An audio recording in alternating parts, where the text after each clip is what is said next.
본절 1절을 보면 일곱째인이 떼어지고 있음을 알려주고 있습니다.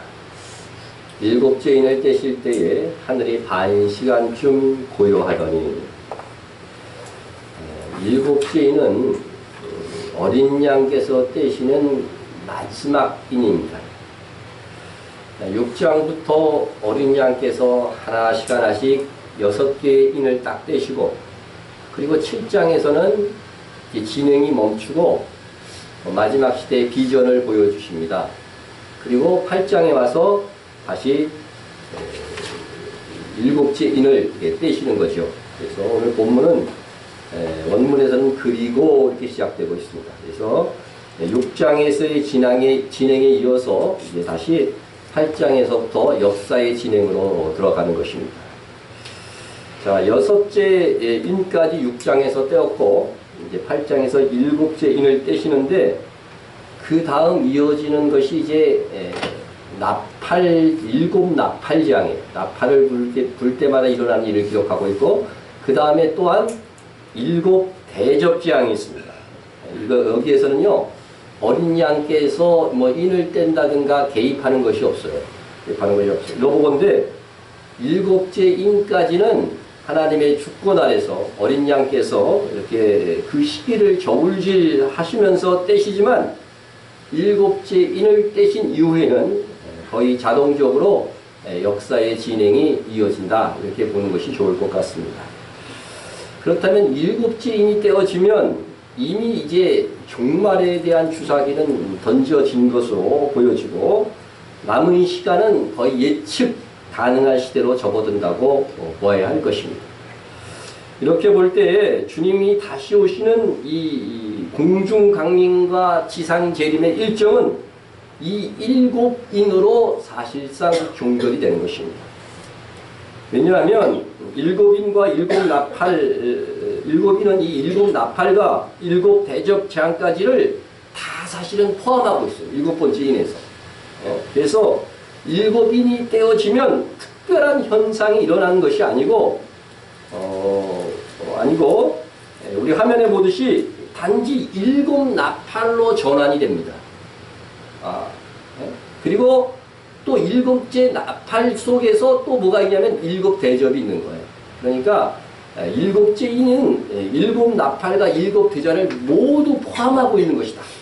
이렇게 여러분 보시면 알게 되겠습니다. 그래서 그러므로 어린 양 예수님께서 7째 인을 떼시면서 예수님께서 인을 떼시는 그런 작업은 이곳으로서 끝나는 겁니다. 끝나는 거고요. 그리고 이제 나팔지향 끝에 가서 예수님께서 공중 재림하시는 것이고, 또 7 대접 끝에 가서 지상 재림하는 것이다. 이렇게 여러분들이 전체 이 맥락을 아시고 이제 각 장들을 공부해 나가면 좀 더 쉽게 이해가 되실 수 있을 것입니다. 어린 양께서 이 인을 떼자 곧바로 뭐 특별한 무슨 일이 일어나는 것이 아니고 반시간쯤 고요하더니 이렇게 되어져 있습니다. 반시간의 침묵, 정적이 쫙 흐르는 것입니다.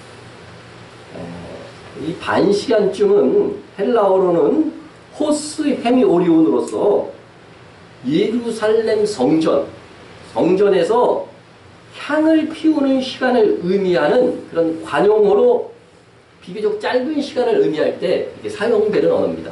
반시간쯤. 우리나라는 뭐 내일 모레 이러면 정말 내일 모레가 아니라 정말 가까이 다가왔다는 그런 의미로도 사용되잖아요. 그죠? 그와 마찬가지로 이 반시간쯤은 짧은 시간, 특별히 성전에서 오전에 향을 피우는 시간을 반시간쯤 피워라, 이렇게 이제 표현을 했다고 하는 겁니다. 자, 그래서 반시간쯤의 고요가 성전에서 향을 피우는 시간과 관계가 있었다고 한다면, 이는 성도들의 기도의 시간이다. 하나님께서 성도들의 기도를 듣는 시간이다. 이렇게 볼 수가 있다고 하는 것입니다. 왜냐하면 성전에서 향을 피우는 것은 성도의 기도가 올라가는 것들을, 하나님 존중으로 올라가는 것을 상징하기 때문에 그렇습니다. 3절을 보면 그것이 보다 확실해지죠. 또 다른 천사가 와서 제단 곁에 서서 금향로를 가지고 많은 향을 받았으니, 이는, 이 향이 뭔지 보세요. 이는 모든 성도의 기도와 합하여 보좌 앞 금지단에 드리고자 함이라. 이렇게 되어 있습니다. 그래서 이 반시간의 고요를 굉장히 신비스럽게 해석해서 또 어떤 사람은 이게 휴거되는 시간이다. 휴거되는 짧은 시간이다. 이렇게 말하는 분들도 있지만 하여간 좀 알기 어렵고 좀 이 틈만 나면 휴거로 연결시키는 분들이 있는데 이 반시간쯤은 성전에서 오전에 향을 피우는 그런 시간으로 의미하는 것이니만큼 그리고 이어서 향이 올라가는 것은 곧 성도의 기도가 올라가는 것이다. 그것을 의미하는 것이라고 하는 이 친절한 해석이 있는 만큼 달리 해석할 수 없이 이는 환난 중에 하나님께서 환난 중에 순교한 성도들의 이 기도를 듣는 시간이라고 해야 할 것입니다. 또한 동시에 이는 자연스럽게 세상에서 일어날 이 아주 인재앙보다 더 큰 이 나팔재앙이 있기 전에 폭풍 전야와 같은 고요의 시간으로 느껴질 것입니다. 고요한 시간입니다. 예? 그동안 환난이 막 일어나다가요 잠시간 멈추어지는 시간이 있다는 거죠. 아주 잠시간. 예? 그게 폭풍 전야 같은 시간이라는 거죠. 예? 여러분 폭풍 전야의 바다는 고요하다. 이런 속담이 있습니다. 예? 뭔가 일어나기 전에 아주 조용하고 평안한 거죠. 그러나 그 고요함이 폭풍 전야의 반시간쯤의 고요라는 것을 아는 사람은 그 짧은 시간에 뭘 준비할까요? 태풍이 불 것을 준비하는 것이죠. 그런 날씨가 아주 쾌청한데 이 배를 육지까지 올려갖고 힘들게 그것도 막 쇠사슬로 고정하는 사람들이 있습니다. 왜 그럴까요? 곧 태풍이 올 것이라고 하는 일기예보를 들었기 때문에 그렇게 하는 것입니다. 예수님께서 바리새인들과 사두개인들에게 이 시대를 분별하고 폭풍이 불어올 것을 대비하지 못하는 것을 항상 책망하셨는데 이렇게 책망하셨습니다. 너희가 저녁에 하늘이 붉으면 날이 좋겠다 하고 아침에 하늘이 붉고 흐리면 오늘은 날이 굳겠다 하나니 너희가 날씨는 분별할 줄 알면서 시대의 표적은 분별할 수 없느냐 이렇게 말씀하셨습니다. 마지막 시대의 이 표적은 요한계시록의 종합편입니다. 다니엘서도 있고 스가랴서도 있고 요엘서에도 있고 그리고 예수님 복음서에서도 있고 서신서도 있지만 그 모든 것들을 종합해 놓은 것이 요한계시록이다 하는 것입니다. 그래서 이 기록된 말씀을 보고 시대를 읽고 그 시대를 어떻게 살아야 할 것인가 대비하는 것은 주님께서 믿는 신자들에게 요청한 바라는 거죠. 시대를 분별하지 못하는 자들에게 뭐예요? 시대를 분별하라고 예수님께서 말씀하셨다면 우리에게도 이게 모든 것이 적용된다고 하는 것입니다. 여러분 당시 이 대제사장과 바리새인들 서기관들 이런 사람들은 최고의 종교 지도자였습니다. 그런데 그들이 시대의 표적을 분별하지 못했다는 것이죠. 그들은 말이죠 동방박사가 와가지고서 유대인의 왕이 나셨다고 그러면서 예루살렘이 성경에 보니까 소동했다고 그랬어요. 난리가 난 거예요. 메시아가 탄생했다는 것은 이방 사람이 알고서 온 거죠. 그런데 유대인 중에는 거기 예루살렘에 있었던 종교 지도자들 중에 하나님의 말씀을 가르친 자는 그들 속에 단 한 사람도 베들레헴으로 예수님의 탄생을 축하하러 간 사람이 없었다는 사실입니다. 자신들의 시대에 설마 이런 일이 일어날까? 더욱이 그 메시아께서 자기들 앞에 계신데도 분별하지 못했습니다. 마지막 시대에도 예수님의 초림 때와 마찬가지이고 교회의 지도자라고 하는 자들이 시대에 대하여 더 둔감할 가능성이 있다는 겁니다. 여러분 당시 예루살렘 그 수도권이 아닌 갈릴리는 좀 촌이거든요. 이 갈릴리의 청년들이 한번 대화를 여러분들 보십시오. 그는 안드레입니다. 안드레가 먼저 자기의 형제 시몬을 찾아 말하되 우리가 메시아를 만났다 하고 여러분 잠시간의 접촉을 통해서 예수님이 메시아구나 안 거예요. 안드레는. 여러분 갈릴리 청년은 이것을 알았습니다. 또 보십시오. 또 다른 청년 빌립이 나다나엘을 찾아 이르되 모세가 율법에 기록하였고 여러 선지자가 기록한 구약성경에서 예언한 그 그리스도 메시아 그 이를 우리가 만났으니 요셉의 아들 나사렛 예수니라. 우리가 그토록 수천 년을 기다려왔던 메시아가 바로 우리 시대에 나타났다고, 그것을 정확하게 분별하고 빌립은 나다나엘에게 전했고, 나다나엘도 나중에 그것을 믿고 예수님의 제자가 되었습니다. 그러나 예루살렘 중에서도 중심인 성전에서 가르치는 대제사장과 바리새인과 사두개인들은 예수님을 눈앞에 두고도, 그분의 말씀을 들으면서도, 그분이 이렇게 놀라운 이적들을 목격하면서도 오히려 예수님을 시험하려고 하였고, 비난하고 그를 비하려고, 나중에는 심지어 죽이기까지 했던 것입니다. 그것은 그들의 기득권을 위해서였고, 자신들이 구축한 그 신학의 틀에서 벗어나지 못한 것이기 때문이었습니다. 그래서 그들은 어떻게 되었습니까? 시대를 분별하지 못하는 것이 얼마나 큰 죄악인지 알아야 됩니다. 한 번은 대제사장과 바리새인들이요, 그 수하에 있는 사람들을 시켜가지고서 예수님을 잡아오라고 시켰어요. 그런데 안 잡아온 거예요. 그래서 이 수하의 아랫 사람들을 막 책망하는 거죠. 그랬더니 이 안 잡아온 아랫 사람들이 이 대제사장과 바리새인들에게 뭐라고 대답했는지 한번 보세요. 아랫 사람들이 대답하되 그 사람이 말하는 것처럼 말한 사람은 이때까지 없었나이다. 여러분, 아랫 사람들은, 다시 말하면 이 평신도들은 예수님이 그리스도로 오셨음을 알아보았는데, 당시 최고의 종교 지도자들, 그 위에 있다는 종교 지도자들을 알아보지 못했고, 이렇게 말하는 아랫 사람들을 막 저주했는데, 어떻게 저주했는지 보세요. 바리새인들이 대답하여 너희도 미혹되었느냐? 당국자들이나 바리새인들 중에 그를 믿는 자가 있느냐? 율법을 알지 못하는 이 무리는 저주를 받은 자다. 여러분, 당시 권력을 가진 지도자들, 그리고 교리에 그렇게도 밝다고 하는 바리새인들이 아무도 믿지 않는데, 너희같이 하찮은 것들이 말이야, 배우지도 못한 것들이 그를 메시아라고 그를 인정해? 그 수하의 사람들을 저주했어. 그럼 누가 진정 저주받을 자입니까? 자신들의 기득권과 자신들이 만든 구원론과 신앙을 지키기 위한 욕심에 그들은 예수 그리스도를 알아보고 시대를 분별하는 이 귀중한 일에 눈이 멀어버렸던 것입니다. 대제사장들과 바리새인들이 그렇게 된 것은 정말 자신들이 만든 이 그 율법을 다 지켜 구원을 얻는다는 이 틀을 못 깬 거죠. 못 깬 거죠. 오늘날도 크게 다르지 않습니다. 그들은 예수님의 말씀을요, 그들이 구축한 신학 때문에 들으려고조차 하지 않았어요. 정말 그러한가? 한 번쯤 이렇게 관심을 갖고 들어봤으면 좀 달라졌을 것입니다.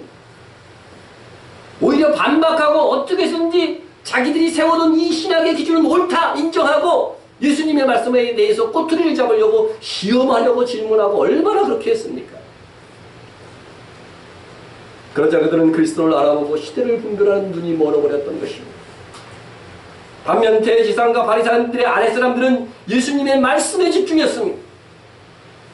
예수님에 대하여 이 아랫 사람들이 진술한 것을 한번 다시 기억해 보면요, 그 사람이 이때껏 이와 같은 놀라운 기적을 일으킨 분은 없었다, 이렇게 말하지 않았어요.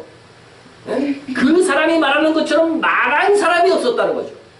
뭐에 집중한 겁니까? 일반 백성들 중에서 하나님의 말씀, 예수 그리스도가 하시는 그 말씀에 집중한 사람들은 변화됐던 거.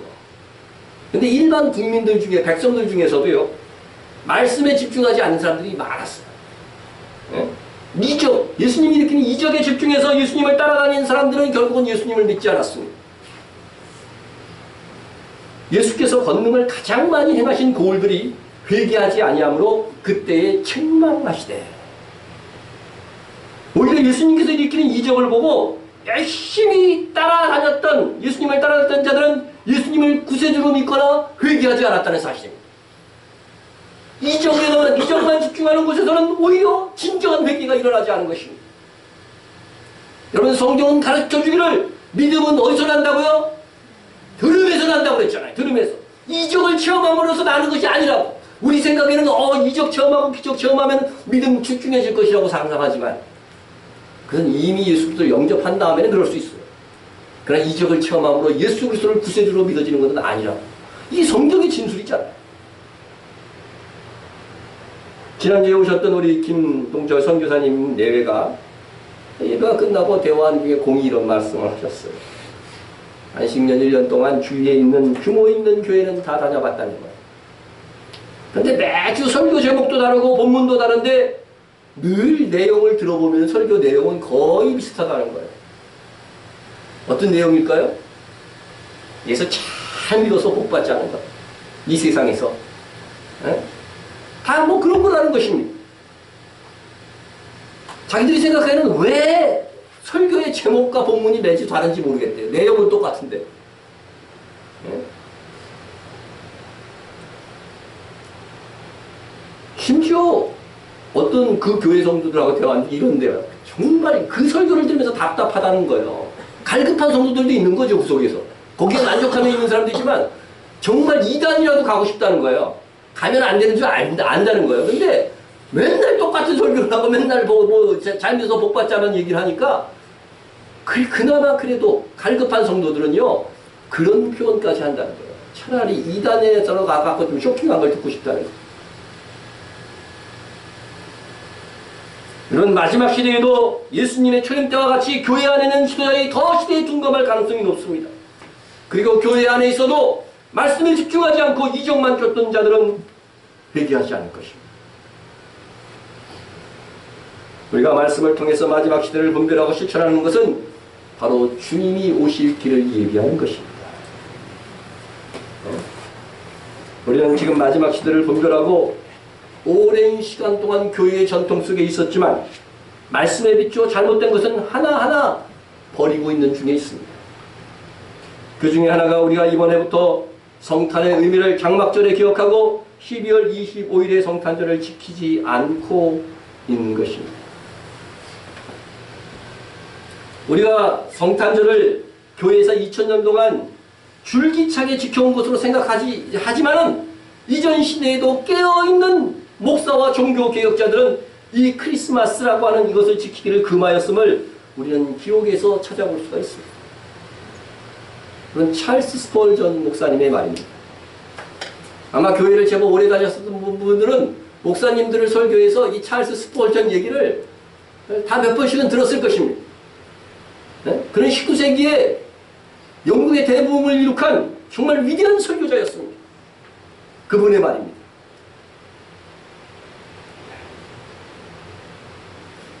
우리는 시간과 계절에 따른 미신이 없다. 확실히 우리는 크리스마스라는 교회법상의 의식을 현지 믿지 않는다. 우리는 그것이 라틴어이든 영어든 노래되더라도 그것을 믿지 않는다. 단지 경멸할 뿐이다. 우리는 특정한 날을 구세주의 탄생일로 여기는 타당한 근거를 찾을 수 없다. 성경에서 찾을 수 없다. 결과적으로 그것은 미신이다. 왜냐하면 성스러운 권위가 아니기 때문이다. 미신은 우리 구세주의 탄생일을 정해버렸다. 여러분, 스펄전 목사님은요, 성탄절을 미신이라고 했어요. 미신. 정말 미신일까? 지금까지 우리가 그런 미신에 휘둘린 걸까? 답은 그렇습니다. 성탄절인 12월 25일이 예수님의 탄생일과 거리가 먼 이것은 이교도들의 이 숭배 사상이었던 태양신 미트라의 탄생일이에요. 이날이 사실은. 그런데 이날 예수님의 탄생일로 그렇게 포장되어 온 것은 로마의 교황 리베리우스와 콘스탄티노스 이 황제에 의해서 그렇게 된 것입니다. 로마의 교황 리베리우스가 그는 354년 동방교회가 예수님의 탄생일을 서기 200년서부터 1월 19일 날 지키게 했어요. 1월 19일 날 지켜왔어요. 동방교회는. 서방교회가 이제 로마교회니까. 그런데 이제 부태양력으로는 1월 6일이죠. 그런데 그 대신에 미트라의 태양신의 대축제인 12월 25일을 성탄일로 지키도록 지시를 했습니다. 그렇게 한 이유는 태양신을 섬기는 이교도들이 교회 안으로 표속하기 위한 방책이었습니다. 결국 예수님이 이교도들이 섬기는 태양신이라고 속인 거예요. 네? 너희들이 믿는 태양신이나 우리가 믿는 예수님이나 똑같은 거야. 어? 그래서 예수님이 너희의 믿는 미트라 그 탄생일 날 오신 거다. 예? 그렇게 얘기하는 거죠. 예? 그래서 이게 음력이 태양이 가장 이게 동시 때 그죠? 짧잖아요. 그러다가 이제 딱 밝아지는 그 시점 있잖아요. 그게 이제 새로운 소생이다 해가지고서 12월 25일을 정한 거예요. 여러분 도무지 합치될 수 없는 것을 하나로 엮으려고 하는 이 시도, 그것이 과거에도 있었고 우린 역사에서 봐요. 이게 바로 오늘날 마지막 종교 통합의 영으로 역사하고 있는 것입니다. 예? 다른 종교에서 믿는 신이나 우리가 믿는 신이나 궁극적으로 다 올라가면 하나라고 하는 것이죠. 이것은 대한민국 후소에 이러한 시도가 있을 것이라고 이미 성경에 예언되어져 있어요. 태양신을 버리고 예수 그리스도를 믿으라고 가르쳐야지. 이것이 진정한 진리지. 예? 이교도들에게 태양신을 믿는 신앙 그대로 가지고 예수님이 태양신의 아들이라고 이렇게 속여서 그들을 포섭한 것입니다. 그 부작용이 바로 오늘날의 12월 25일에 성탄절이 되어버린 것입니다. 12월 25일은 스펄전 목사의 말대로 정말 미신에서 출발한 것입니다. 여러분 크리스마스 트리도 그렇습니다. 여러분 크리스마스가 상징하고 있는 크리스마스 트리는 상록수 나무로 만든다. 풍요와 다산을 가져온다고 믿었던 율신, 태양신으로 알려져 있어요. 예? 율신. 그래서 제가 이런 자료들을 기독교 그 사이트에서 보고서 정말 그런가 한번 찾아봤어요. 율신은 뭘까? 이게 크리스마스 트리를, 크리스마스 축제를 의미하는 단어로도 쓰이더라고요. 근데 그것을 그 근본을 찾아가 보니까 이 상록수 나무가 의미하는 것은 이 율신을 의미하는 것인데 그 나무 자체가 이제 말하기도 곤란한데 남자의 남근을 이야기하는 거예요. 남근을 상징하는 거예요. 그리고 거기에 막 장식하잖아요. 장식하는데 그 대표적인 식물이 서양에서 홀리나무, 서양 호랑 가시나무를 사용하는데 이것이 그 나무에 붉은 선 열매가 있는데 우리나라에서 사랑의 열매로 막 알려져 있는데 예? 그것을 이제 그 선물로 주는 거예요. 선물로. 예? 그게 무슨 선물이냐면요. 다이아나 여신이 흘린 생리혈이라는 거예요. 생리혈.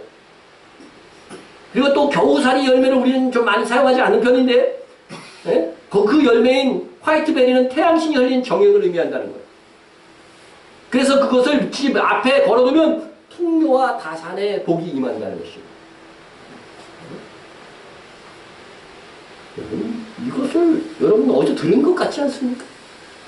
이 구약성경에 나오는 바알과 아세라, 바알과 아스라도 이 여신의 이야기하고요. 이름만 바뀌었지 똑같은 거예요.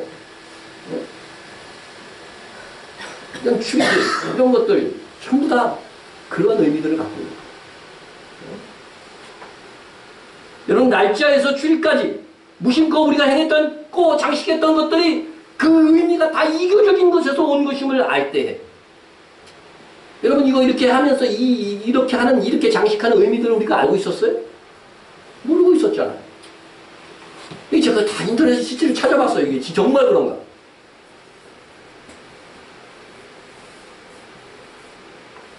여러분 정말로 크리스마스는 스펄전 목사님의 말대로 미신에서 온 것이라고 해도 가만히 안 합니다. 그래도 아무 날이건 정해서 그날을 예수님의 탄신일로 축하드리는 날로 지키면 어떠냐고 하는 분들이 있습니다. 이런 구약성경에서 하나님이 가장 싫어했던 것이 뭐냐면요.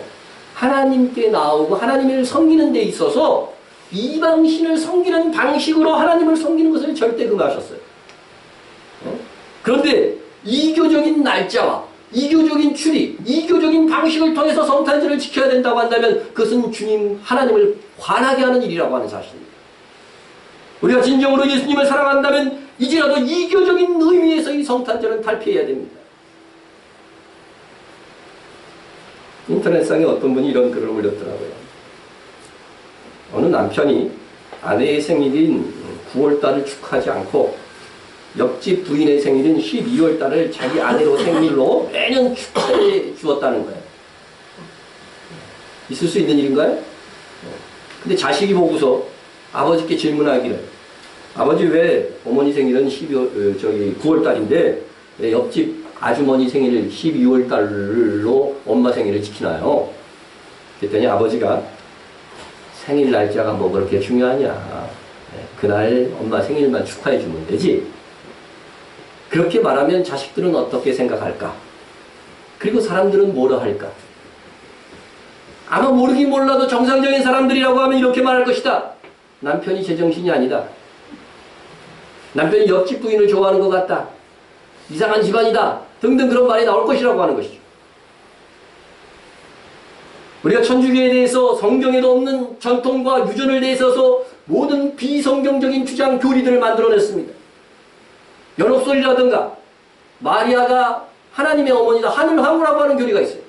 예? 완전히 신이 돼버린 거예요, 마리아가 갑자기.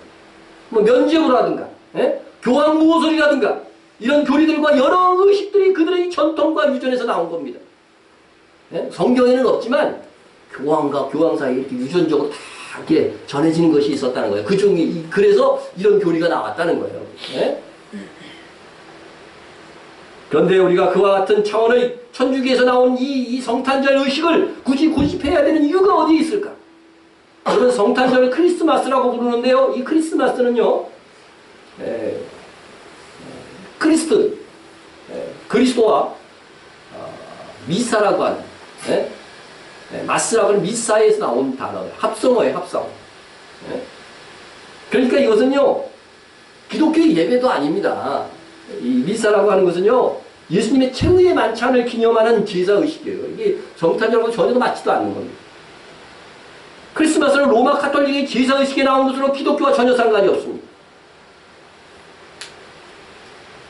우리 교회의 신앙적 규범과 모든 기념일은 교회의 모퉁이 되신 예수 그리스도와 그분이 보내신 사도들이 세운 그런 모범과 기준을 따라야 됩니다. 후에 등장한 로마 카톨릭 기준일 수 없다는 거죠. 그들은 오히려 이탈되어서 종교 개혁이 있어야만 할 정도로 기독교가 아닌 쪽으로 달려갔습니다. 여러분, 교회론을 가장 잘 표현하고 있는 에베소 2장에서 이렇게 말씀하십니다. 너희는 사도들과 선지자들의 터 위에 세우심을 입은 자라. 그리스도 예수께서 친히 모퉁이돌이 되셨느니라. 여러분, 교회는 예수님께서 모퉁이돌 기초석이 되는 거예요. 하지만 예수님이 보내신 분들이 누구예요? 사도와 선지자라는 거죠. 여러분, 사도도 선지자하고 같은 의미예요. 보내심을 받았다는 거예요. 다만 사도들은 예수님께서 직접 배우고 예수님께서 직접 파송했다고 해서 사도라고 하는 특별한 직임이 생긴 거죠. 네? 그런데 그 사도들이 교회를 세우고 가르치며 목회했던 시기가 바로 1세기의 교회입니다. 교회는 사도의 터 위에 세워진 것이기에 사도들이 세운 교회가 정통이고 사도들이 처음 교회를 세울 때에 지켰던 기념일이나 절기가 원칙이 되어야 하는 것입니다. 그런데 사도들이 세운 1세기의 교회에서 성탄절을 지켰나요? 성탄절 지켰다는 게 어디 있어요, 성경? 절기를 지킨 것은 흔적은 있어요. 뭐, 금식하는 날, 뭐 이런 것들은 다 속죄일을 의미하는 거거든요. 이런 흔적은 있지만 성탄절을 지켰다고 하는 거 이런 것들은 기준이 없습니다. 그리고 성경 어디에 있어? 구약 성경에서 예수님의 부속사의 중요한 부분은 다 뭐예요? 절기를 통해서 기억하게 하셨잖아요. 그런데 그 7절기 중에서요, 예수님의 탄생일을 기념케 하는 절기는 없다는 거예요. 그래도 예수님의 탄생을 축하하고 기념하는 것은 나쁜 것이지 아니지 않는가? 그렇게 말할 수 있습니다. 저는 그것에 대해서 반대하지는 않습니다. 그러나 정말 지켜야 되는 예수님의 구속사를 기억하게 하는 절기도 제대로 지키지 않으면서 성탄절은 대대로 지키겠다. 그것도 이교적인 방식으로. 그런데 우선순위가 잘못되어져 있는 거죠. 그래도 지키겠다. 그러면 할 수 없습니다. 우리도 불과 작년까지 성탄절 지켰잖아요. 그죠? 10월 20일에 지켰잖아요. 우리도. 다만 우리는 예고는 했죠. 올해부터는 안 지킨다고. 작년 1년 전에. 예? 굳이 지키려고 하면 이제 날짜라도 정확하게 알고 정확하게 알 수 없다면 비슷한 날짜라도 좀 지켜야 된다는 거죠. 예수님께서 탄생하실 때는 일단은 겨울은 아닌 건 분명히 이거 100% 확실합니다. 성경상 보면. 왜 그래요? 목자들이 밤에 어디서? 들에서 양을 지키고 있었잖아요. 여러분, 고대로부터 지금까지 이 가나안 땅, 중동 지방의 이 양떼는요, 4월달부터 10월달까지만 들에서 키워요. 그러니까 겨울에는 절대로 이 들에 양이 있을 수가 없는 거예요. 예? 그런데 지금 성탄절을 겨울에 지키고 있거든요. 12월 달에. 이건 벌써 100% 틀렸다고 하는 것이 증명이 됐어요. 예? 그래서 예수님의 성탄일을 굳이 정한다고 한다면 겨울에 정하면 안 되는 거야. 취소하고. 예? 이게 여러분 이미 장막절 설교 때 제가 다 설명했던 내용들이에요. 근데 다 까먹었죠 벌써. 기억하는 분들도 있을 거예요. 머리 좋은 사람 한두 명은 또 기억할지 모르겠어요. 그래서 성탄절이 왜 장막절이냐 이유를 다시 한번 여러분께 설명을 드립니다. 한 10번쯤 들어야 여러분이 기억할 것 같아요. 장막절은 초막절하고 같은 의미의 절기입니다. 이름만 다를 것이지. 그래서 이날이 진짜로 예수님이 탄생한 날이다. 누가복음에 보면 세례 요한의 아버지가 사가랴 대제사장이에요. 근데 아비야 반열의 제사장이라고 되어 있습니다. 아비야 반열의 이 제사장은 누가복음 1장 8절에 의하면 자기 계열의 순서대로 세례 요한의 아버지가 나갔다고 했어요. 보십시오. 마침 사가랴가 그 반열의 차례대로 하나님 앞에 제사장의 직무를 행할세 되어 있습니다. 여러분, 제사장은 24반열이 있어요. 구약성경에 딱 나와 있어요. 근데 이 아비야 반열은요, 8번째 반열. 8번째 반열. 7째는 학구스, 8째는 아비야요. 구약성경에 그렇게 돼 있어요. 그러니까 1월달 첫 주서부터 쭉 이렇게 순서대로 하는데 8번째 가는 거예요. 1년에 2번씩 오거든요, 순서가. 근데 중간에 뭐가 있냐면 6월절이 있어요. 그러니까 9번째 들어가야 돼요. 그러니까 3월 하번이 사가랴의 순번입니다. 사가랴의 순번이에요. 그런데 이때 성전에 들어가서 성전에서 하나님을 섬기다가 환상을 보잖아요. 이 세례 요한이 그래서 잉태되잖아요. 그래서 너에게 이제 아이가 있을 것이라고 했는데 아이가 없는 집안에 아이가 있을 것이니까 집에 가서 뭐부터 했겠어요? 아이를 낳는 작업부터 했겠죠. 그래서 그 이후에 이제 이렇게 종교력으로 이렇게 이제 따져보는 거예요. 임신기간 40주를 상정해보면 세례 요한은 이스라엘 종교력으로 1월 중순에 태어나게 돼요. 1월 중순. 이는 6월절 기간이에요. 그래서 세례 요한은 뭐 100% 정확하게 날짜는 아니지만 6월절 근처에 태어난 거예요. 근데 신기하게요. 유대인들이 6월절 의식을 지킬 때 출애굽을 기념하자는 거잖아요. 그게 유대인들이. 근데 신기하게 그때 엘리야가 탄생할 것이라는 의식이 있어요. 이 성경에는 안 나와 있는 건데 그렇게 지킨대요. 엘리야를 기다리는 의식이 또 있대요. 신기하게. 근데 6월절 의식에서 유대인들은 다시 올 엘리야를 기다리는데 예수님께서 뭐예요? 그 오리라고 한 엘리야가 누구라고 설명했어요? 세례 요한이라고 설명했단 말이죠. 그가 세례 요한이 또 엘리야의 심령과 능력으로 주 앞에 먼저 와서 여러분 그렇다면 하나님께서 엘리야의 영과 권능으로 온 세례 요한을 유대인들이 엘리야를 기다리는 의식을 6월절에 행했다고 한다면 6월절에 탄생하게 하셨을 것 그렇게 우리가 추론할 수 있다는 거죠.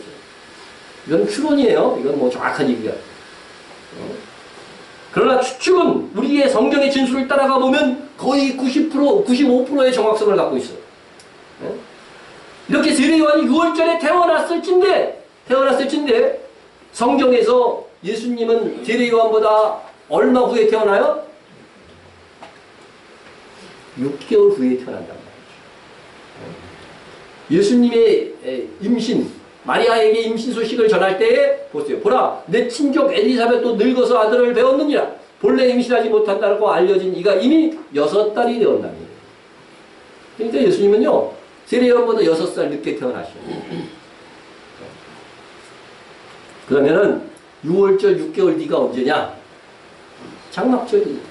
장막절도 일주간이고 6월절도 역시 6월절, 무교절 다 합치면 8일이고 이 초막절도 8일이에요. 그렇다면 예수님께서 6개월인 7월 중순경에 태어난 거죠. 바로 이때가 장막절 시기고 우리가 쓰는 태양력으로 환산하면 9월 말에서 10월 중순의 기간이 됩니다. 그러면 이상의 근거로 예수님께서 태어나신 성탄일이 정확하게 장막절이라고 장막절에 나타났다 이렇게 논중할 수는 없어요.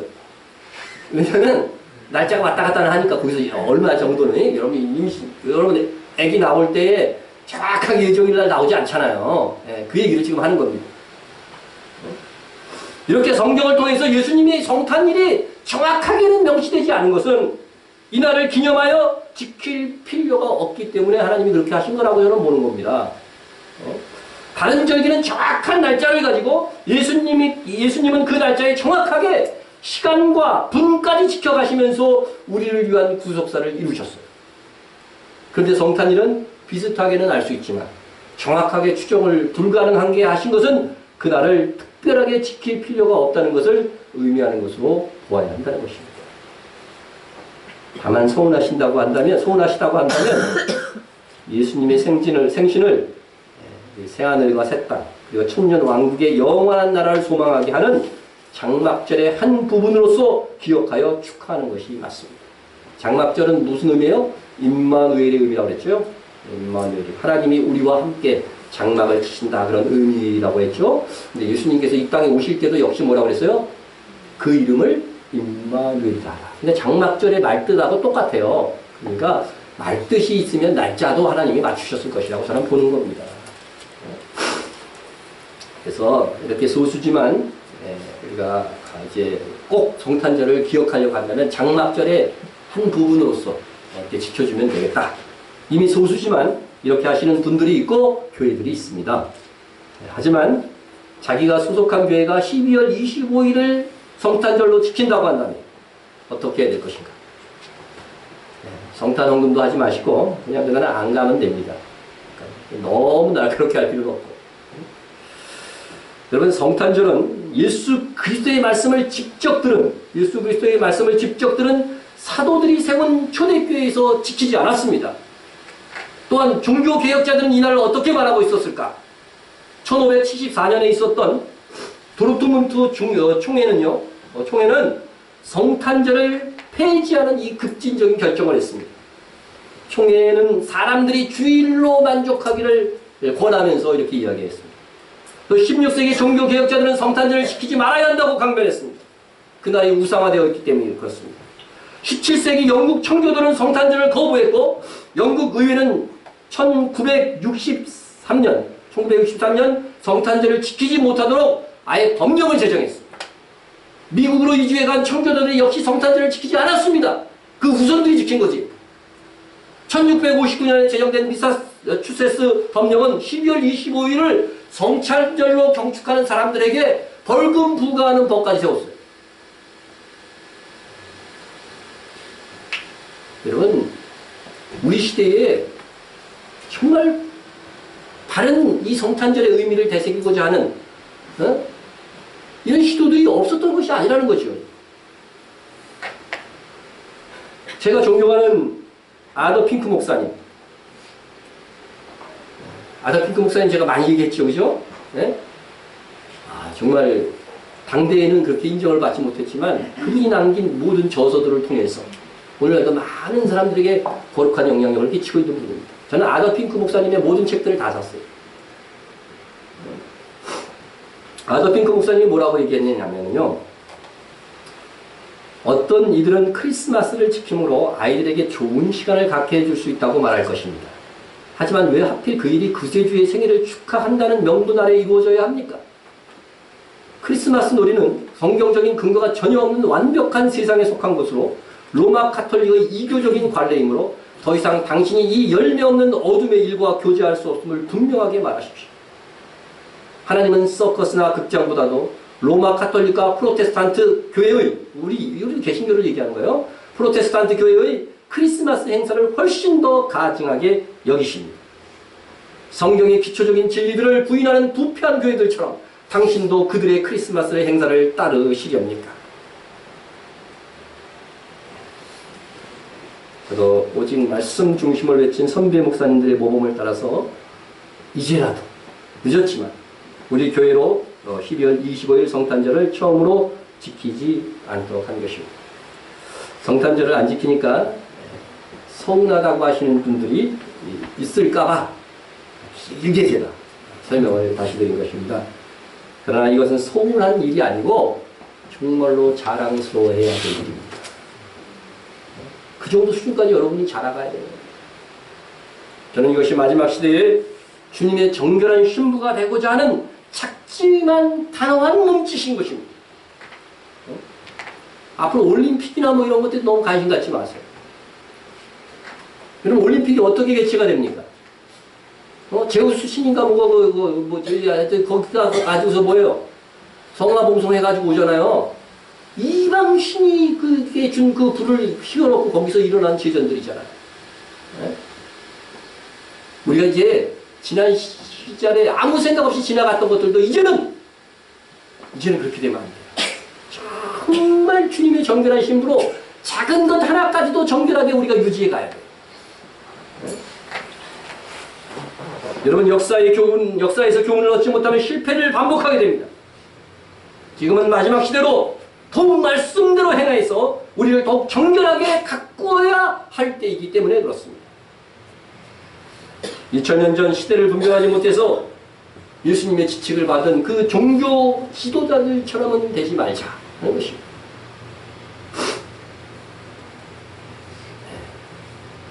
본문으로 돌아와야 되겠죠. 뭘 하다 이렇게 됐는지도 잊어먹었죠. 네. 네. 여러분 반시간의 고요입니다. 반시간의 고요. 반시간의 고요의 시간이 있을 것입니다. 이것은 달리 말하면 우리가 지금까지 배운 여섯 인에 해당하는 사건들이 일어나면서 잠시간의 고요가 있을 것인데 이때를 분별해야 된다. 그리고 이제로부터 나팔재앙을 배울 것인데 나팔재앙을 잘 배우고 그 이전에 일어나는 이 반시간의 중요함, 반시간의 고요의 중요함을 깨달아야 되는 거죠. 반시간의 때에 무엇을 해야 되는 시기인가? 오늘 말씀은 반시간의 고요가 있을 때 기도하라고 말씀하고 있습니다. 반시간쯤의 고요의 시기뿐만 아니라 만물의 마지막 시대를 깨닫는 사람들은 뭐예요? 전부 다 가장 우선적으로 해야 될 일들이 만물의 마지막이 가까이 왔으니 그러므로 너희는 정신을 차리고 근신하여 기도하라. 이제 요한은 반시간의 고요 속에서 있는 일들을 목격하고 있습니다. 2절을 보시면 내가 보매 하나님 앞에 7 천사가 서 있어 7 나팔을 받았더라. 7 천사가 7 나팔을 받았습니다. 이제 이 나팔을 불 때마다 재앙이 더해질 것입니다. 화면에 보면 트럼펫, 그죠? 이걸 받았는데 이게 진짜로 받은 것이 양각 나팔인지도 몰라요. 근데 이제 그 양각 나팔로 부는 거는 그 화면에 없더라고요. 이제 찾으니까. 그리고 또 이 천사들이 뭐 남자 같아요, 여자 같아요? 그림에 보니까 여자 같더라고요. 이것도 비성경적인 거예요, 사실은. 비성경적인 겁니다. 여러분, 모든 단어는 성경에서 이 헬라어는 남성명사, 여성명사, 중성명사가 있어요. 그런데 천사, 엔젤, 천사는 남성명사겠어요, 여성명사겠어요, 중성명사겠어요? 제일 많은 게 남성명사입니다. 그리고 중성명사도 있어요. 여성명사는 전혀 없습니다. 그러니까 천사는 절대 여자가 아니에요. 여자 여러분 착각하지 마세요. 여자 보고 천사 같다 그러지 마세요. 남자분 보고 천사가. 제가 찾아보니까 거의 대부분 남성명사더라고요. 근데 중성명사도 있대. 난 못 찾아봤었는데 하여튼 주석에 보니까 이렇게 중성명사 있긴 있다고 그러더라고요. 그것까지 못 찾아봤어요. 그래서 약간 남자 같은 천사도 7명을 내가 찾았어.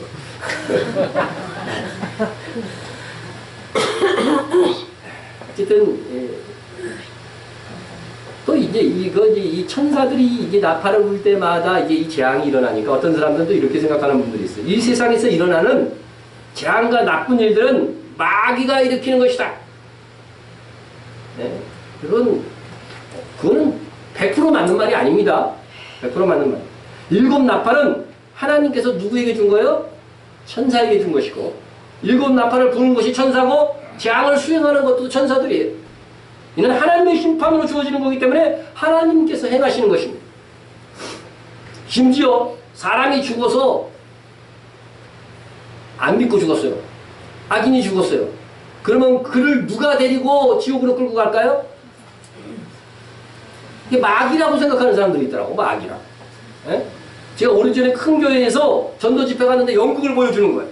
그런데 사람들이 지옥에 쳐넣는 것이라고, 쳐넣는 것이 마귀로 이렇게 연극에서 하더라고요. 이 정말 얼마나 성경에 대해서 무지한 겁니까, 이게. 마귀는 지옥에 떨어져서 영원토록 고통받을 존재이지, 지옥을 주관하는 존재가 아닙니다. 지옥을 주관하고 관리하는 것도 다 천사가 하는 거예요. 이런 일곱 나팔지향도 하나님의 사자들인 천사들에 의해서 행해지는 것입니다. 이제 그 나팔을 불면 세상에 대한 하나님의 심판이 행해집니다. 일곱 나팔을 천사들이 이제 하나님께 받았어요. 받았고 이제 심판이 임박해졌음을 이렇게 밝히는 겁니다. 그러나 나팔지향이 하나님의 심판이지만은 여러분 이 천사들은 봉사만 하는 거예요. 영향은 안 미칩니다. 이 재앙이 일어나는데 그런데 우리의 기도는 영향을 미친다는 거예요. 3, 4절을 보면 그걸 알 수가 있습니다. 또 다른 천사가 와서 제단 곁에 서서 금향료를 가지고 많은 향을 받았으니 이는 모든 성도의 기도와 합하여 보좌 앞 금지단에 드리고자 함이라. 일곱 천사가 나팔을 불고 또 다른 천사가 제단 곁에 서서 금향료를 가지고 있는데 많은 향을 받았다는 거죠. 많은 향. 여기서 천사가 가지고 있는 금향료에 담긴 향이 뭐냐? 향이 뭐예요? 이제는 알잖아요. 그죠? 성도의 기도라고. 모든 성도의 기도입니다. 여러분 계시록 5장 이미 배웠지만 이미 이 향은 성도들의 기도였음을 분명히 밝히고 있습니다. 그 두루마리를 취하심에 네 생물과 24장로들이 그 어린 양 앞에 엎드려 각각 검은고와 향이 가득한 금대접을 가졌으니 이 향은 뭐라고요? 성도들의 기도니라. 여러분 요한계시록에 요한이 참 이 마지막 시대를 알리는 그것이 기록된 이 두루마리 책에 7개 인으로 딱 인봉된 것을 보고요. 뗄 수 없음을 보고 막 크게 울었어요. 그러자 어린 양께서 그 두루마리를 떼시는 거죠. 그 두루마리를 취하시자 네 생물과 24장로가 어린 양 앞에 엎드려져 있는데 그들의 손에 뭐가 들려 있었냐면 향이 가득한 금대접을 가졌다. 금대접에 담긴 향이 뭐냐? 이 향은 성도들의 기도라. 그러니까 예수님께서 인봉된 두루마리를 떼시고 그것을 실행하게 하시는데 성도의 기도가 금대접에 가득하게 채워질 때마다 그것을 떼신다는 겁니다. 이것은 신비예요, 신비. 하나님과 어린 양께서 주권을 가지고 일하시지만 그 일이 이루어지도록 간구하는 성도들의 기도가 채워져야만 시행된다고 하는 것입니다. 여러분데 우리의 기도가 얼마나 중요한 역할을 하는지 여기서 나오는 겁니다. 말씀 속에서 시대를 분별하고 드리는 기도는 하나님께서 하나님의 일을 하시도록 하는 도구인 것입니다. 그것은 곧 하나님의 동력자가 되는 길이에요. 저는 여러분들이 하나님을 위해서 만약 헌금이냐 기도냐 둘 중에 하나밖에 할 수 없는 처지라고 한다면 뭐를 하는 게 좋겠어요? 기도예요. 기도. 저는 감히 그렇게 말씀드립니다. 그렇다고 다음 주부터 헌금하지 말자는 얘기는 아니에요. 두 가지 다 균형을 맞추는 게 좋은데 만약 둘 중에 한 개만 해야 되는 처지라고 한다면 기도의 가치가 훨씬 더 중요해요. 그리고 충분히 헌금할 수 없는 처지에 있는 성도님들이 낙심하지 말고 기도가 얼마나 하나님의 역사를 이루는 밑거름이 된다는 것을 알고 기도에 열심을 기울여 달라는 겁니다. 이렇게 하나님의 역사를 이루는 기도를 이렇게 하려고 한다면 가장 중요한 것은 말씀 가운데서 시대를 분별하는 것이 중요해요. 그래야 이 시대 지금 하나님께서 하시고자 하신 일들을 알고서 간구할 것이기 때문에 그렇습니다.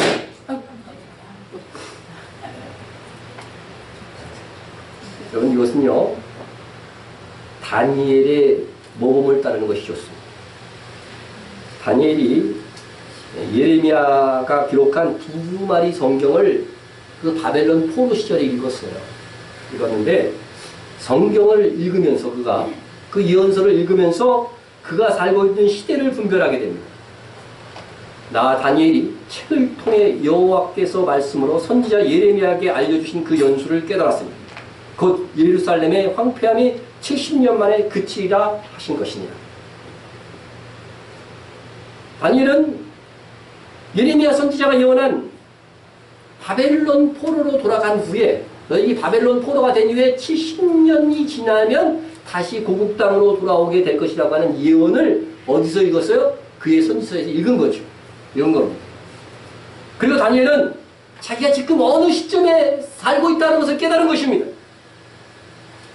주석을 창고로 해서 보니까 이때가 다니엘이 포로로 끌려간 지 67년 되는 해라는 거예요. 그럼 이제 3년 후면은 어떻게 돼요?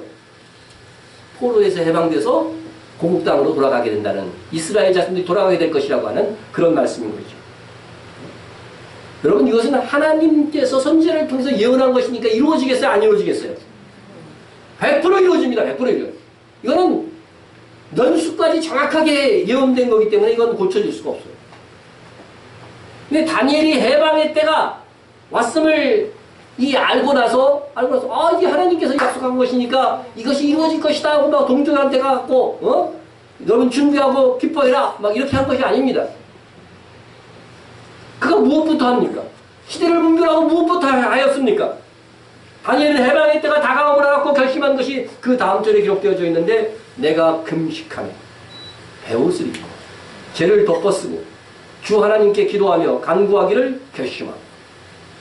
다니엘은 자신이 결심한 대로 기도하되 어떤 기도를 했냐면은 자기 개인의 죄를 회개한 게 아닙니다.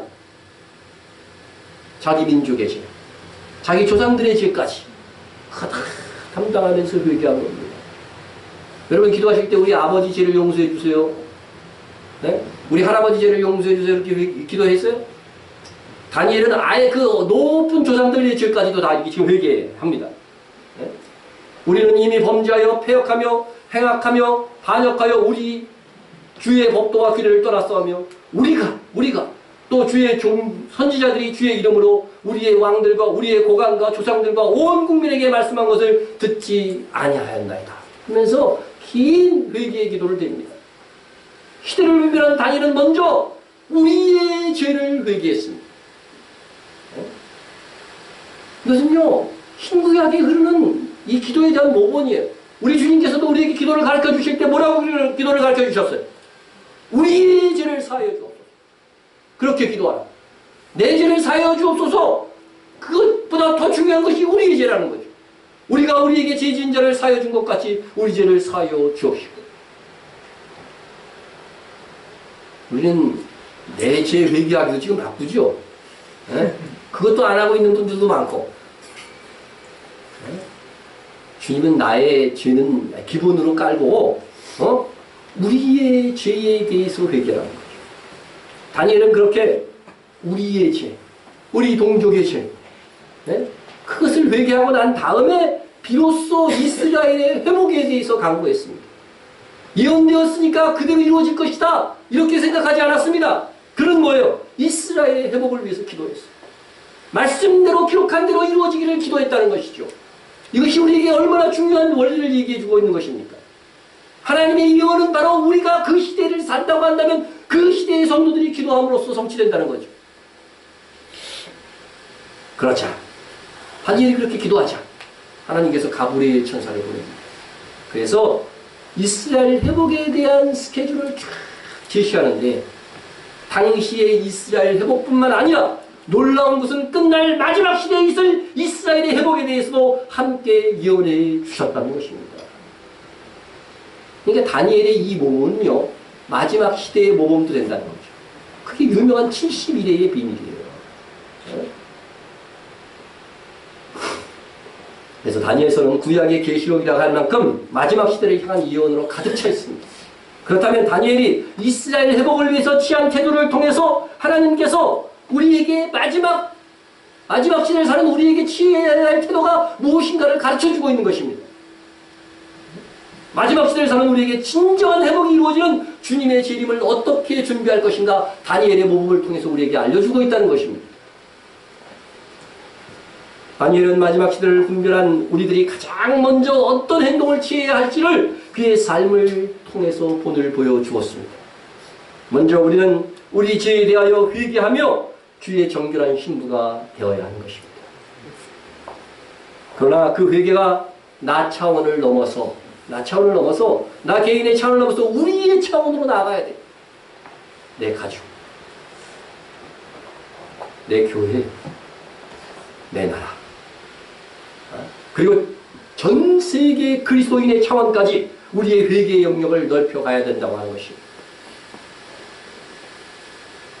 내 죄 회개하기도 바쁜 분들에게는 황당한 말일지 모르겠지만 전 세계 그리스도인은 한 하나님 아버지를 모신 하나님의 거대한 가족 공동체입니다.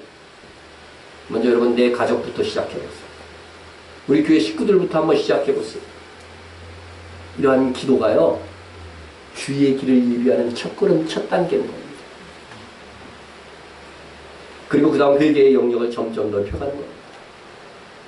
그런 다음 우리도 다니엘처럼 하나님의 말씀을 통해서 이 시대를 분별하고 이 시대에 하나님께서 하실 일들이 이루어지도록 간구해야 되는 것입니다. 이는 동시에 우리 성도들이 감당해야 될 할 일을 위해서도 기도해야 된다는 것이지요. 지금 우리는 매주 박해중에 있는 세계의 그리스도인을 위해서 기도합니다. 오늘 대표 기도하신 권사님도 그것을 위해서 기도해 주셨어요. 그들이 강한 주의 용사가 되고 끝까지 믿음을 지켜서 하나님께 영광 돌리는 존재가 되게 해달라고 기도하는 것입니다. 우리가 말씀을 통해서 지금 대박해 시대에 들어서고 있다고 보기 때문에 그들을 위해서 기도하는 순서를 갖는 것입니다. 우리가 지금 아무도 셀 수 없는 이 순교자들이 나오기 시작하는 시작점인 것을 알기에 그들의 순교에 동참하는 마음으로 그들을 위해서 기도하는 것입니다. 우리가 그들을 진정 그들과의 마음을 같이 함으로써 기도하기만 한다면 이는 그들이 받을 순교자의 상을 우리도 함께 받게 될지도 모르는 일입니다. 여러분 함께 통성기도만 하지 마시고 여러분의 개인 기도 속에서도 이제 이 기도가 기본적으로 있었으면 좋겠어요. 여러분 기도의 상을 잃지 마십시오. 지금 환난 중에 박해받는 세계 성도들과 같은 마음으로 중보의 기도해 주시기를 바랍니다. 그러면 순교자의 상을 어떻게 될까요? 나누어 가지게 될 거예요. 성경에 예수님께서 이렇게 말씀해 주시죠. 선지자의 이름으로 선지자를 영접하는 자는 무슨 상을 받을 것이요? 선지자의 상을 받을 것이요. 의인의 이름으로 의인을 영접하는 자는 의인의 상을 받을 것이요 라고 했습니다. 이는 저 사람 하나님의 선지자야. 그래서 귀히 여기는 거죠. 귀히 여겨서 대접을 하면 그 선지자가 하는 하나님의 일들에 대한 상을 대접한 사람도 어떻게 된다는 거예요? 같이 나누어 갖게 된다는 거예요. 그렇다고 선지자의 상이 삭감되는 게 아닙니다. 하나님의 상은 나누어 가진다고 삭감되는 게 아니라고 그랬잖아요. 또 의인이에요. 저 사람 정말 하나님의 말씀대로 잘 살아. 그래서 존중히 여기는 거죠. 그 사람을. 그리고 그 사람을 대접해주고 말 한마디라도 잘해주고 이렇게 대접하면 그 의인이 행하는 뭐예요? 상들을 나도 나누어 가질 수 있다. 저 잘 대접하면 또 이렇게 하면 또 이상한 말 나올까 봐 무섭습니다. 저는 대충 해도 좋습니다. 알아서 들으세요. 그런데 그 다음 말씀이 뭐냐면 예수님의 말씀이 뭐였냐면요. 또 누구든지 제자의 이름으로 이 작은 자 중에 하나에게 냉수 한 그릇이라도 주는 자는 내가 진실로 너에게 이르노니 그 사람은 결단코 주님 말씀 결단코 상을 잃지 아니하리라. 여러분 별 볼 일 없는 사람이에요. 제가 얘기한 건 지금 목사나 의인이나 선지자가 아니고 별 볼 일 없는 작은 자라는 거죠. 연약한 자라는 거죠. 근데 그 사람이 누구를 믿어요? 예수님을 믿어요. 예수님의 제자라고 하는 그 이유 하나만으로 그에게 물 한 그릇, 정말 작은 대접이죠. 물 한 그릇 대접하는 것까지도 결단코 상을 잃지 아니할 것이다. 그러니까 목사만 잘 대접하면 되겠어요. 그래서 네? 우리 서로에게 약한 자들에게도 잘 대접합니다. 네? 우리 교회가 그런 교회가 되면 우리가 다 그 상을 공동으로 나눠 갖는 거잖아요. 네?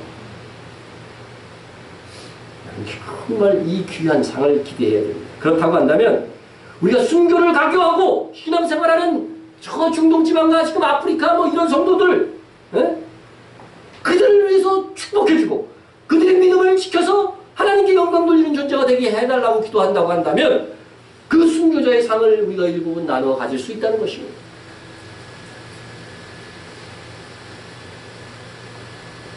그래서 마지막 시대는요, 기도하지 않는 성도는 희망이 없습니다. 우리가 다시 오실 주님의 때가 다가왔음을 안다면 우리가 회개해서 주의 정결한 신부가 되어야 됩니다. 그리고 주여 어서 오시옵소서 사모하며 기도하되 계시록의 말씀을 살피면서 시기마다 하나님께서 하실 일들을 분별하고 기도해야 되는 것입니다. 우리가 박해받는 성도들뿐만 아니라 이스라엘의 회복을 위해서 기도하는 것도 말씀 속에서 이 시대를 분별한 결과입니다. 지금 우리 교회가 하고 있는 일과 우리 교회의 기도 제목들을 보면 이 마지막 시대에 대해서 깨어있지 않는 교회가 보면은요, 참 이상하게 여길만 합니다. 성탄절은 안 지낸다고 그러지. 헛딱지만한 교회에서 거창하게 뭐 세계에 박해받는 성도들 위해서 기도한다고 그러지. 이스라엘의 회복은 뭔 소린가? 이상한 교회라고 할지도 모릅니다. 이미 조롱 섞인 소리를 듣고 있습니다. 뭐 이렇게 튀려고 하는가? 소리도 듣습니다. 물론 우리에게 작은 실수도 있습니다. 그러나 참으로 시대를 분별하고 진리를 찾아가려고 하는 이 몸부림 속에서 있는 일이기 때문에 하나님께서 그래도 간용하며 도와주시는 것입니다. 그러나 우리는 겸손해야 됩니다. 그러면 우리가 하나님과 함께 사역하는데 기도가 이렇게 중요한 것이라고 한다면 천국에서 그럼 이 기도가 어떻게 취급될까? 그걸 한번 좀 살펴보자는 거죠. 계시록 8장 상반절에 보면 또 다른 천사가 와서 제단 곁에 있어서 금향로를 가지고 많은 향을 받았으니 이렇게 되어 있습니다. 기도의 향을 어디다 담아요? 금향로입니다. 금향로. 계시록 5장에서는 금대접에 담았어요. 대접에 담았어요. 이는 기도가요, 하나님의 나라에서 천국에서 어떻게 취급받고 있다는 것을 표현해 주는 것입니다. 여러분, 계시록 14장에 보면은 예수님께서 금면류관을 쓰시고 오십니다. 최고의 면류관을 무슨 면류관? 다이아몬드 면류관이라고 안 그러고 금면류관이라고 해요. 금. 다이아몬드로는 면류관 자체를 만들 수가 없어요. 그렇죠? 금은 통째로 금면류관을 만들어요. 미리 가르쳐드리지만 여러분, 계시록 14장에서 예수님께서 궁중 강림하실 때 쓰고 오는 면류관은요, 면류관과 또 계시록 19장에서 예수님이 지상 재림할 때에 쓰고 오는 면류관은요, 면류관의 종류가 다릅니다. 공중 강림하실 때 쓰고 오는 면류관은 스테파노스라고 해서 상급의 면류관이에요. 지상 재림할 때 쓰고 오는 면류관은 디아데마라고 해서 왕관입니다. 왕관.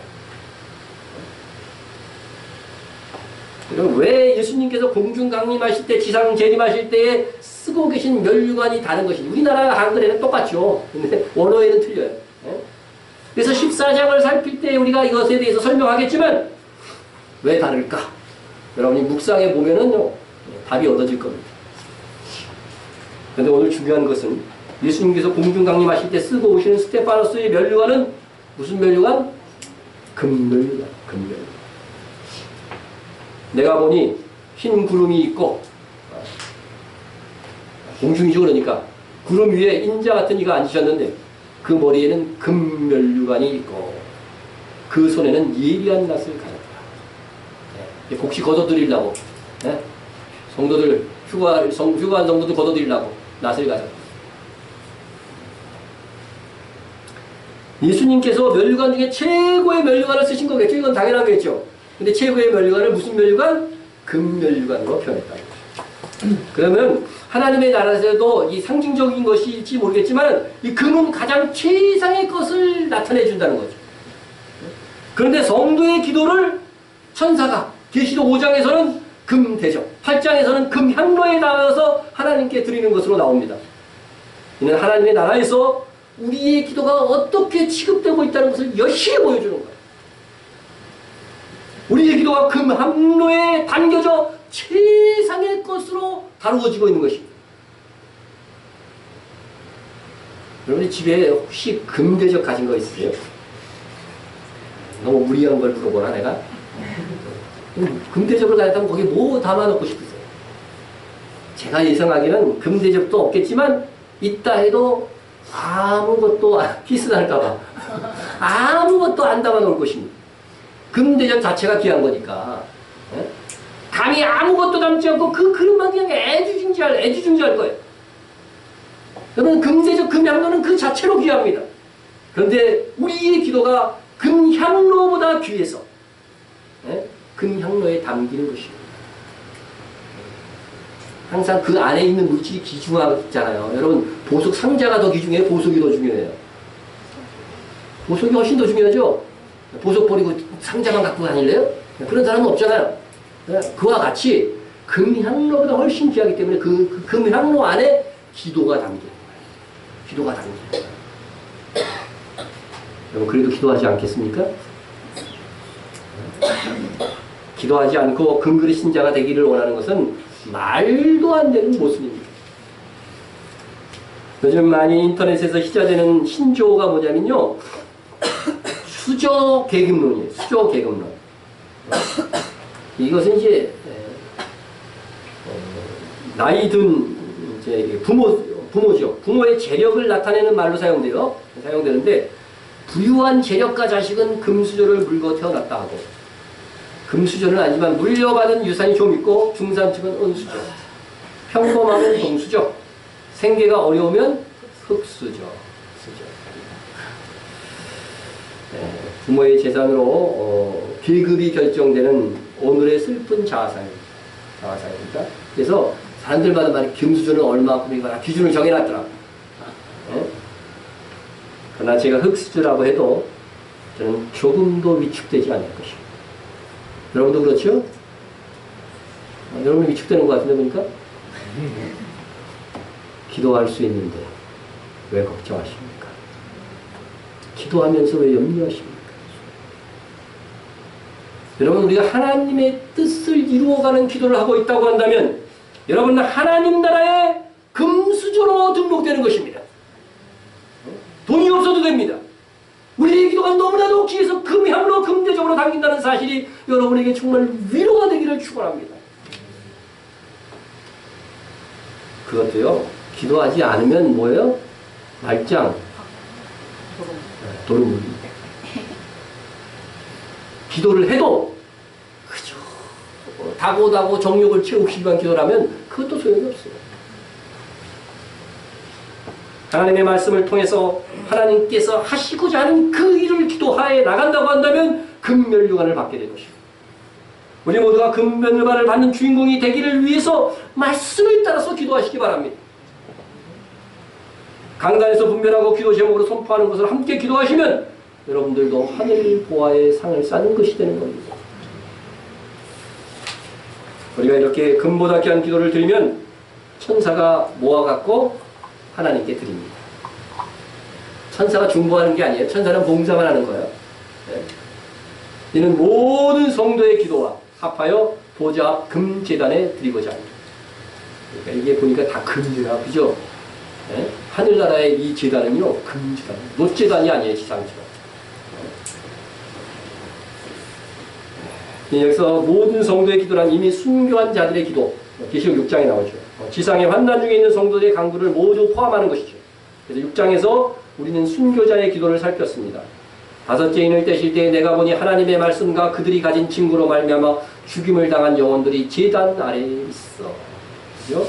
그러니까 지금 이 기도를 모으는 향을 가진 천사들이 제단 곁에 있는 거죠. 그러니까 지금 제단 아래에 있는 영혼들, 순교자들은요, 죽고 나서도 천국 하나님의 보좌 가까이 있는 거예요. 이렇게. 가까이 있는 거죠. 아래 있어 큰 소리로 불러 이르되 거룩하고 참되신 대주여 땅에 거하는 자들을 심판하여 우리의 피를 갚아주지 아니하시기를 어느 때까지 하시나이까. 그러니까 이 기도는 주로 무슨 기도예요? 신혼의 기도예요. 원수가 갚아달라는 신혼의 기도. 그것을 담아갖고, 그리고 땅에 사는 환난 중에 있는 성도들이 우리의 이 핍박과 박해를 하감하옵소서, 이런 기도들을 모아가지고서 뭐요? 하늘나라의 보좌 앞에 그 기도가 가면은 어떻게 돼요? 그 기도의 응답으로서 나팔재앙을 통해서 세상을 심판하는 거예요. 그럼 이 나팔재앙을 통해서 하나님의 종들은 뭐를 받을 수 있죠? 그래서 나팔지향 중에 그런 말씀이 나오죠. 하나님의 종들은 해야지만.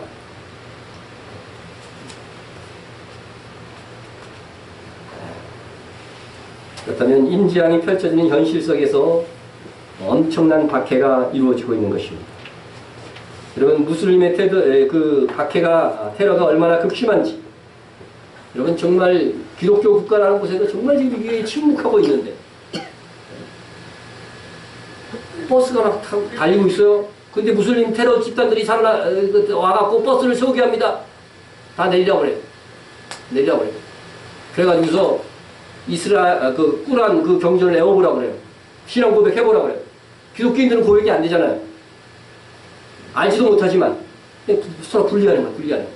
그리고 무슬림들은 다시 버스를 타라고 그래요. 근데 기독교인들은 어떻게 돼요? 그 자리에서 쏴주고. 조금만 관심을 가지면요, 이런 뉴스를 우리가 들을 수 있어요. 지난주에 들은 뉴스예요. 우리가 조금만 관심은 이런 뉴스, 이 박해 시대에 이 뉴스를 듣고 살고 있는 시대를 우리가 지금 살고 있어요. 당장 나에게 박해가 없다고 해서, 우리에게 박해가 없다고 해서 박해가 시대가 아닌 것이 아닌 것입니다. 여러분, 임지향은 4분의 1 지역이고요. 나팔지향은 3분의 1 지역이에요.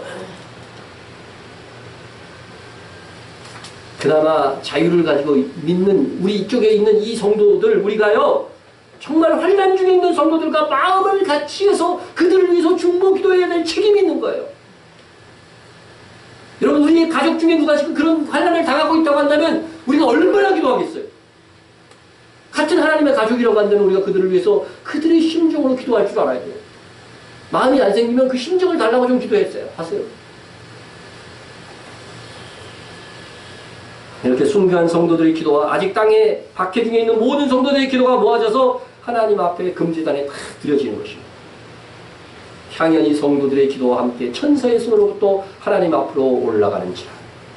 이렇게 나팔지향은 성도들의 신원, 성도들이 원수 갚아달라는 이 신원의 기도의 분량이 채워짐으로 인해서 이 땅에서 하나님께서 행하시는 거예요. 그래서 하나님의 심판은 두 가지가 항상 힘겹게 채워지는데 뭐냐면요, 성도의 기도의 분량이 채워져요. 그리고 또 하나는 뭐냐면은 원수들의 제약의 분량이 또 채워집니다. 채워져요. 그래서 심판이 많은 거죠. 하나님께서 가나안 땅에 들어가실 때 가나안에 사는 그 민족들을 불쌍히 여기지 말라고 했어요. 불쌍히 여기지 말라고 했어요. 어린애 죽인다고 불쌍히 여기지 마라. 여자들 죽인다고 불쌍히 여기지 마라. 내 하나님 여호와께서 그들을 내게 넘겨 내게 치게 하시리니 그때 너는 그들을 진멸할 것이다. 그들은 어떤 언약도 하지 말 것이며 그들을 불쌍히 여기지도 말 것이다. 정말 하나님 설벌하시다 이렇게 생각하실지 모르지만, 그러나 하나님께서 그들을 불쌍히 여기지 말라고 하실 때에는 그만큼의 악행이 하늘을 찌를 정도까지 이르렀기 때문에 그런 거예요. 이 이전에 아브라함에게 하나님께서 말씀하셨어요. 수백 년 전에 아브라함에게 이렇게 말씀하셨어요. 네 자손이 4대 만에 이 땅으로 돌아오리니 아모리 족속의 지약이 아직 가득 차지 아니하니라. 그러니까 약속의 가나안 땅을 당장 줄 수 없는 이유가 아직 아브라함의 자손이 번성하지 않았기 때문이기도 하지만 아직 그 땅에 사는 아모리 족속들이 하나님께서 멸할 만큼의 지약의 상태까지 올라오지 않았다는 거죠. 이것이 무엇을 말씀합니까? 아무리 하나님을 믿지 않는 이방 민족이라 할지라도 그들을 멸할 만큼의 제약이 차야 된다는 거죠. 이렇게 하나님께서 일하시는 방법은 심판받는 대상의 악행과 더불어 성도의 자격, 그것도 성도의 기도가 찰 때 이루어지는 것입니다. 그런 마지막 시대, 큰 환난의 시대가 더해질수록 하나님의 부흥도 더해질 것입니다. 그러나 그 부흥은 많은 순교자들을 양산할 것이고 원수들의 포악함은 극에 아래서 하늘과 땅에 있는 모든 성도들이 원수들을 심판해 달라고 하는 기도가 하나님 앞에 올라갈 때 나팔지향이 시행될 것입니다. 네. 오늘 말씀에서 특별히 기억할 것은 기도입니다. 기도. 조금 생략을 한 대로 준비한 걸.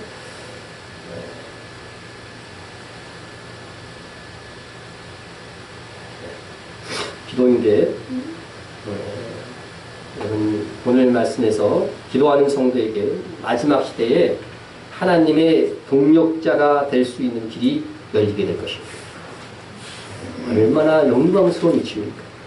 기도로 여러분은 위대한 하나님의 사역을 할 수 있고 그로 인해서 하늘의 상을 얻을 수가 있습니다. 순교자를 위해서 기도하면 무슨 상이 있다고요? 순교자의 상이 있다고 하는 이 놀라운 말씀을 좀 기억하세요. 밤이 오기 전에 여러분 더욱 기도합시다. 주님이 오시기 전에 우리를 더욱 정결하게 주님의 힘으로 가꿉시다. 네, 풍성을 한번 기도하겠습니다. 열심 있는 기도자가 되겠습니다. 환난 중에 있는 성도들을 위해서 기도할 수 있는 기도자가 되겠습니다. 이스라엘의 회복을 위해서 기도자가 되겠습니다. 열심 있는 기도자가 되기 위해서 기도하시고요. 마지막 시대에 우리에게 주신 잠시의 고요 속에 영성이 준비되고 정결함이 준비될 수 있도록 여러분 기도하시고, 지금 그래도 믿기 쉬울 때에 우리가 영성을 키워놓지 않으면요 환난의 때에 능력 있게 일할 수가 없습니다. 마지막 시대에 쓰임받는 교회가 되도록 위해서 기도해 주시고요. 뷰티 홀리너스 성대들이 주 안에서 잘 세워질 수 있도록 기도해 주시고, 북한과 박해받는 세계의 성도들을 위해서 기도해 주시고, 나라와 민족 이스라엘의 회복을 위해서 기도해 주시고, 교회 부흥과 목회자와 선교사와 성도만을 위해서 정말 중보를 위해서 기도하시고 풍성으로 기도합니다.